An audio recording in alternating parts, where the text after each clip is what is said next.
நல்லா பாம்பு கடிச்சா அந்த அப்படி 4 மிளகு இப்படி சுரண்டி சாப்பிட்டு ஒரு 1/4 மணி நேரத்துக்குள்ள சாப்பிட்டோம்னா எவ்வளவு பெரிய விஷமா இருந்தாலும் சாகா போற நிலைமையில தப்பிச்சிடலாம். கருடன் கிழங்குன்னு ஏன் சொல்றாங்கன்னா, பாம்பும் கழுகும் சண்டை போடும்போது கழுகு போய் இதுதான் சாப்பிட்டு தப்பிக்கும், உயிர் தப்பிக்கும். அதனாலதான் கருடன் கிழங்குன்னு பேரு. இது எதுக்கு வீட்டு வாசல்ல கட்டுறாங்கன்னா, ஏதாவது நல்ல பாம்போ விஷக்கடியோ கடிச்சா டபக்குன்னு எடுக்க முடியாதுன்னு தேட முடியாதுதான் வீட்டு வாசல்ல வைக்கிறது. அது தெரியாம பில்லி சூனியன் சாண்டல் ஏவல்னு கட்ட சொல்றாங்கன்னு கட்டுவாங்க எல்லாரும். அதுக்கெல்லாம் கிடையாது. கூரைப்பூவே எதுக்கு கட்டுறதுன்னு நிறைய பேர் தெரியாம இருக்காங்க. அவ்வளவு பெரிய வகுத்த வலியும் கேட்கும். உருகி லேசா சாப்பிட்டோம்னா வலி மாத்திர மாதிரி 20 சொடக்கு போடுறதுக்குள்ளே வலி போயிடும்.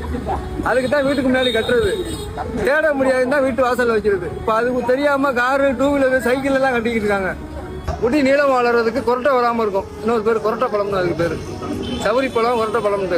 இது இங்க செடி முளைச்சிச்சுன்னா மாட்டுத்தாவணிக்கிட்ட பழம் முளைக்கும். 6 கிலோமீட்டர் தாண்டி போகும். காலைல 9 மணிலேருந்து 2 மணி வரைக்கும் இருக்கும். நிறைய பேர் எங்கன்றாங்க, மதுரையில் இருக்கு. மதுரை எம்ஜிஆர் ஸ்டேடியம் சொல்லுவாங்க. விளையாட்டு